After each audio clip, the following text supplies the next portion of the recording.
السلام علیکم ورحمۃ اللہ وبرکاتہ۔ الحمدللہ رب العالمین والعاقبۃ للمتقین والصلاة والسلام علی سید المرسلین وعلی آلہ واصحابہ اجمعین، اما بعد فاعوذ باللہ من الشیطان الرجیم، بسم اللہ الرحمن الرحیم۔ ان الذین آمنوا وعملوا الصالحات اولئک هم خیر البریہ، صدق اللہ العظیم وبلغنا رسولہ النبی الامین المتین الکریم، ونحن علی ذلک لمن الشاہدین والشاکرین والحمد للہ رب العالمین۔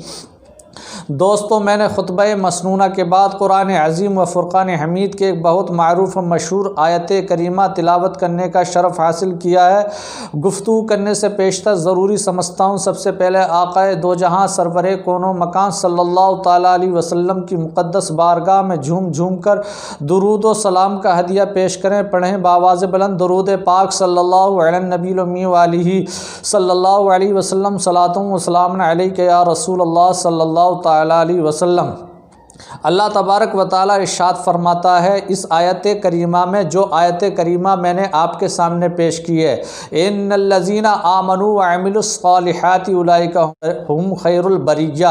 بے شک وہ لوگ جو ایمان لائے اور نیک عمل کیے وہ مخلوق میں سب سے بہتر ہیں۔ تو دوستو، آج جو ویڈیو میں آپ کو پیش کرنے والا ہوں بہت زیادہ خوبصورت ویڈیو ہوگا، اس کو شروع سے لے کے آخر تک دیکھیں اور زیادہ سے زیادہ شیئر کریں، لائک کریں، کمنٹ کریں۔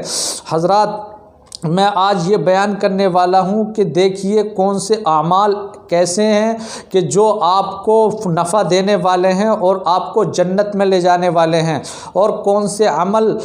ایسے ہیں جو آپ کو جہنم میں لے جانے والے ہیں، یہ بھی پیش کرنے والا ہوں۔ اور اس کے علاوہ ایک سوال اور اس کا جواب بھی میں آپ کو دینے والا ہوں۔ سوال یہ ہے کہ دراصل مفلس اور کنگال کون ہوتا ہے اور مالدار کون ہوتا ہے؟ تو دیکھیے بات یہ ہے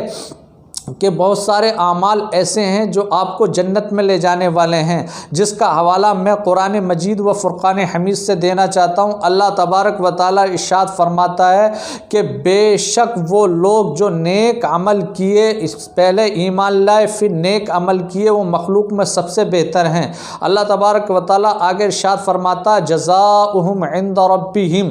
جنات عدن تجری من تحتها الانہار خالدین فیہا ابدا رضی اللہ عنہم ورضوا عنہ، یعنی نیک عمل جنہوں نے کیے ہیں، جن مومنین نے نیک عمل کیے ہیں، تو اللہ تبارک و تعالیٰ انہیں یہ بدلہ، انہیں یہ صلہ عطا فرمائے گا کہ اللہ تبارک و تعالیٰ اپنے فضل و کرم سے انہیں جنت عطا فرمائے گا۔ جب وہ مومنین نیک عمل کریں گے، نیک عمل سے اللہ کا فضل حاصل ہوگا اور اللہ اپنے فضل سے ان نیک اعمال کے بدلے ان کو جنت عطا فرمائے گا۔ تو معلوم یہ ہوا کہ یہ نیک عمل جو ہے جنت میں لے جانے والے ہیں۔ اور نیک عمل کون کون سے ہیں جو جنت میں لے جانے والے ہیں؟ نماز جنت میں لے جانے والی ہے، زکوٰۃ جو دیتا ہے وہ جنت میں لے جانے والی ہے، روزہ جو رکھتا ہے وہ جنت میں لے جانے والے اعمال ہیں۔ یہ اللہ تبارک و تعالیٰ نے ارشاد فرما دیا کہ اللہ تبارک و تعالیٰ اپنے فضل و کرم سے جب بندہ یہ نیک اعمال کرتا ہے تو اللہ کا فضل حاصل ہوتا ہے، اللہ اپنے فضل و کرم سے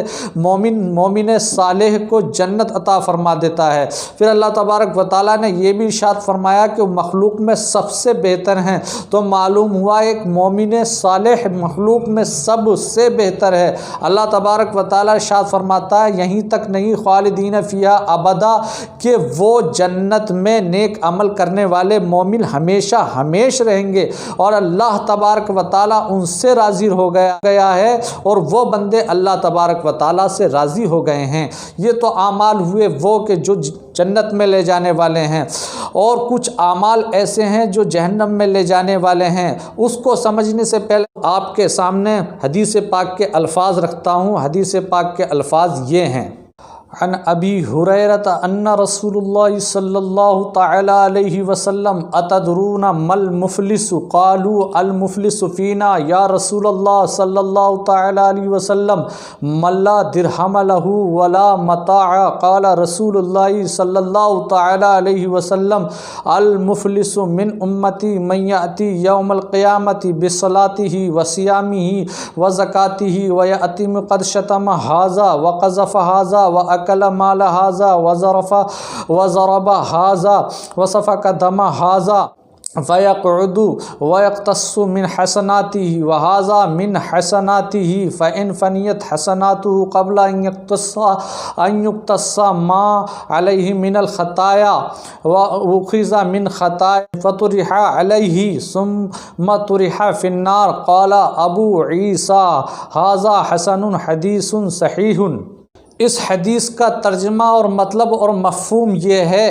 کہ اس حدیث کے راوی حضرت ابو ہریرہ رضی اللہ تعالی عنہ ہیں۔ یہ روایت کرتے ہیں کہ اللہ کے رسول صلی اللہ تعالی علیہ وسلم نے صحابہ کرام رضوان اللہ تعالی علیہم اجمعین سے فرمایا کہ مفلس کون ہے؟ تو صحابہ کرام رضوان اللہ تعالی علیہم اجمعین نے عرض کی یا رسول اللہ صلی اللہ تعالی علیہ وسلم، ہم میں مفلس وہ شخص ہوتا ہے جس کے پاس درہم و دینار نہ ہو اور ضروری سامان زندگی نہ ہو۔ تو اللہ تبارک و تعالیٰ کے پیارے رسول صلی اللہ تعالی علیہ وسلم نے ارشاد فرمایا ہماری امت میں مفلس شخص وہ ہے جو قیامت کے دن اس حال میں آئے گا کہ اس کے ساتھ نماز بھی ہوگی، روزہ بھی ہوگا، زکوٰۃ بھی دی ہوگی لیکن اس نے اس کے ساتھ ساتھ دنیا میں رہ کر کے کسی کو گالی بھی دی ہوگی، کسی کو مارا بھی ہوگا، کسی کا مال بھی کھایا ہوگا اور کسی کو گالیاں بھی دی ہوں گی، کسی کو تہمت بھی لگائی ہوگی، کسی کا خون بھی بہایا ہوگا۔ پھر اس شخص کو سب کے سامنے بٹھا دیا جائے گا اور مظلوم کے گناہ کے بدلے ان مظلوموں کو نیکیاں دی جائیں گی، اور پھر جب اس کے ظلم کا بدلہ ہونے سے پہلے اس کے گناہ، اس کی نیکیاں ختم ہو جائیں گی تو پھر مظلوموں کے گناہ اس کے اوپر ڈال دیے جائیں گے اور پھر اس کو جہنم میں ڈال دیا جائے گا۔ تو اس حدیث سے معلوم ہوا اللہ کے رسول صلی اللہ تعالیٰ علیہ وسلم نے ارشاد فرمایا کہ اس نے نماز بھی پڑھی ہوگی، زکوٰۃ بھی دی ہوگی اور نیک عمل بھی کیے ہوں گے، اس کے باوجود بھی وہ جہنم میں جائے گا۔ کیونکہ ان نے نماز پڑھی ہوگی، کسی کا خون بہایا ہوگا، اس نے زکوٰۃ دی ہوگی، کسی کا مال کھایا ہوگا، اس نے نماز پڑھی ہوگی، کسی کو گالی دی ہوگی، اس نے نماز پڑھی ہوگی، اس نے کسی کو تہمت لگائی ہوگی۔ تو تہمت لگانا، کسی کا مال کھانا اور کسی کو ظلمن ماننا یہ گناہ ہے، اور یہ گناہ ایسے ہیں کہ یہ جہنم میں لے جانے والے ہیں۔ تو حضرات دنیا میں رہ کر کے انسان بڑا مایوس ہوتا ہے اور وہ یہ سوچتا ہے کہ یار میں مال کے اعتبار سے بڑا غریب ہوں، لیکن حضرات بات یہ ہے کہ اس کو افسوس نہیں کرنا چاہیے اور اس کو خدا کی بارگاہ میں توبہ کرنا چاہیے، نیک عمل کرنا چاہیے۔ یہ نیک عمل ایسے ہیں کہ اس کی مفلسی دور کر دیتے ہیں۔ دنیا میں بھی اللہ تبارک و تعالیٰ اپنے فضل سے اس انسان کو مال عطا فرماتا ہے اور آخرت میں بھی اس کو ایسی مالداری عطا فرماتا ہے کہ اللہ تبارک و تعالیٰ اس کو اپنے فضل سے جنت عطا فرماتا ہے۔ اس ویڈیو کو زیادہ سے زیادہ شیئر کریں، لائک کریں، کمنٹ کریں اور ہمارے چینل کو سبسکرائب کریں۔ السلام علیکم ورحمۃ اللہ وبرکاتہ۔